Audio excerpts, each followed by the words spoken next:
गरीब लड़का और सोने की राखी की बारिश। हीरापुर नाम का एक बहुत पुराना गांव था। उस गांव के चारों तरफ बहुत सारे जंगल और पहाड़ थे। गांव के सारे चरवाहे जंगल और पहाड़ों पर अपनी अपनी बकरियां और जानवर लेकर जाते थे। उसी गांव में घनश्याम नाम का एक लड़का भी रहता था। घनश्याम बहुत ही गरीब था। घनश्याम के पिताजी एक गरीब किसान थे। उनके पास केवल 3 बीघा जमीन थी। उसी से वो परिवार का खर्चा चलाते थे। घनश्याम की एक बहन भी थी जिसका नाम शीला था। घनश्याम ने अपने घर में 2 बकरियों को पाल रखा था। वो दोनों बकरियों को लेकर रोज पहाड़ पर जाता था। दोनों बकरियां दिन भर पहाड़ों पर घास और हरी हरी पत्तियां खाती थीं और घनश्याम पेड़ की छांव में बैठकर सोता रहता था। एक दिन घनश्याम पहाड़ के ऊपर बकरियां चरा रहा था। तभी अचानक जोर की बारिश होने लगती है। पहाड़ के ऊपर एक बहुत पुराना माता का मंदिर था जो खंडर हो चुका था। घनश्याम अपनी दोनों बकरियों को लेकर मंदिर में छुप जाता है और बारिश के रुकने का इंतजार करने लगता है। पर शाम हो जाती है लेकिन बारिश बंद नहीं होती। घनश्याम कहता है, हे भगवान, बारिश तो रुकने का नाम ही नहीं ले रही है। अब मैं क्या करूं? अगर पानी में भीग गया तो बीमार पड़ जाऊंगा और मेरे पास तो दूसरे कपड़े भी नहीं हैं। घनश्याम बहुत गरीब लड़का था। उसके पास केवल एक जोड़ी कपड़े थे। उसी से वो अपना काम चलाता था और इस तरह बारिश बंद होने का इंतजार करते करते रात हो जाती है। खंडर हो चुके मंदिर के अंदर बहुत सारी लताएं लगी हुई थीं। घनश्याम पेड़ की लताएं तोड़कर अपनी दोनों बकरियों को मंदिर के अंदर बांध देता है और वहीं नीचे जमीन पर लेट जाता है। थोड़ी देर बाद घनश्याम को नींद आ जाती है और वो सो जाता है। रात में घनश्याम एक सपना देखता है। बारिश का महीना शुरू हो चुका था।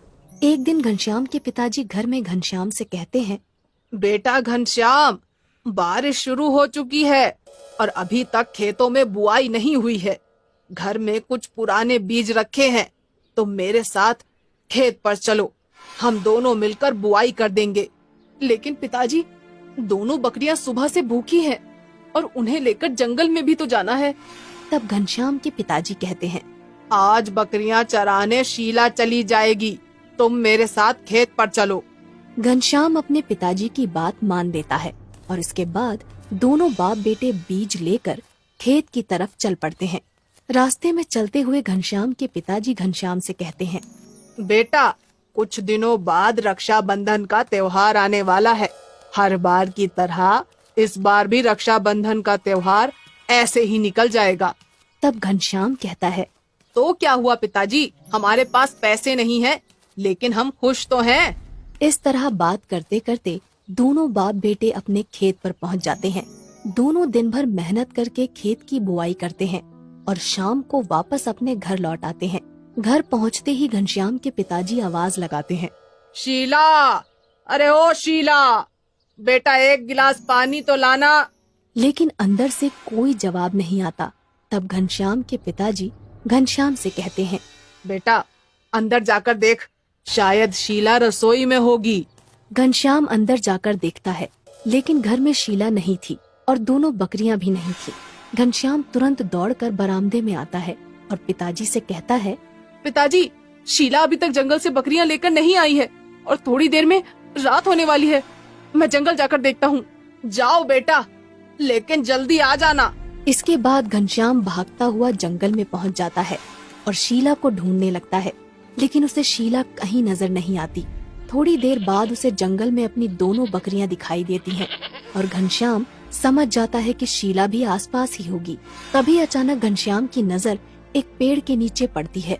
शीला वहाँ बेहोश पड़ी हुई थी। घनश्याम तुरंत उसके पास जाकर देखता है तो उसके पैर में सांप के काटने का निशान था। शीला, उठो बहन, तुम्हें क्या हो गया है? घनश्याम की आंखों से आंसू निकलने लगते हैं। वो तुरंत शीला को अपनी गोद में उठाकर घर ले जाता है। शीला को इस हालत में देखकर घनश्याम के पिताजी कहते हैं, क्या हुआ है इसे घनश्याम? तब घनश्याम रोते हुए बताता है कि शीला को सांप ने काट लिया है। घनश्याम के पिताजी तुरंत दौड़ते हुए गांव के वैद्य के पास जाते हैं।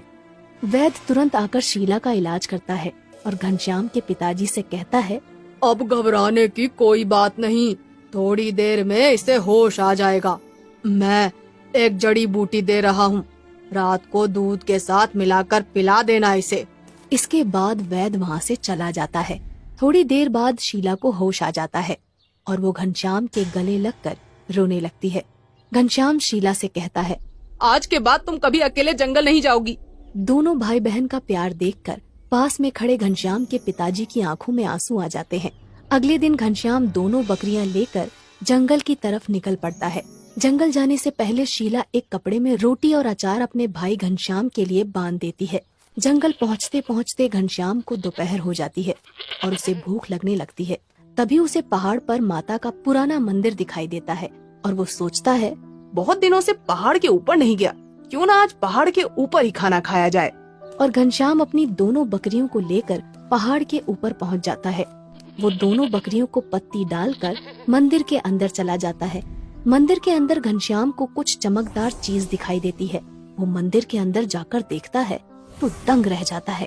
मंदिर के अंदर सोने की राखी की बारिश हो रही थी।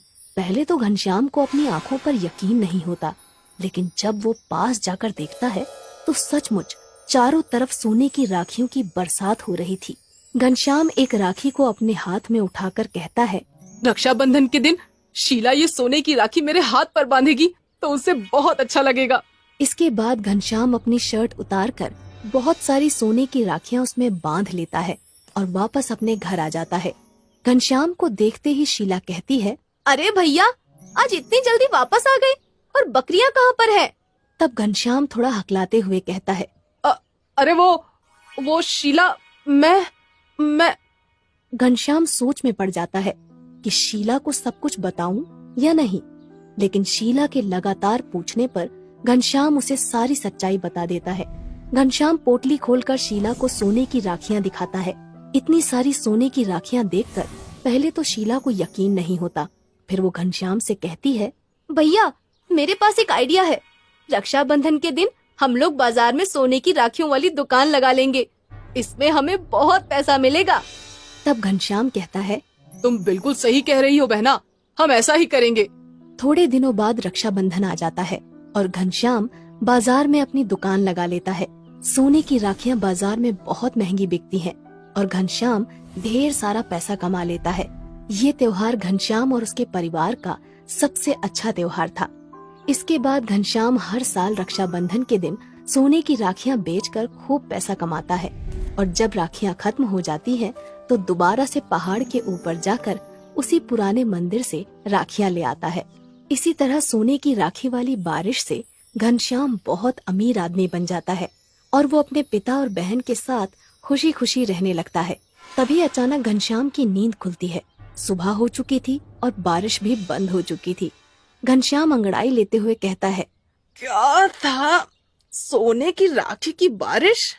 काश ऐसा हो जाए। इसके बाद घनश्याम अपनी दोनों बकरियां लेकर वापस अपने घर चला जाता है।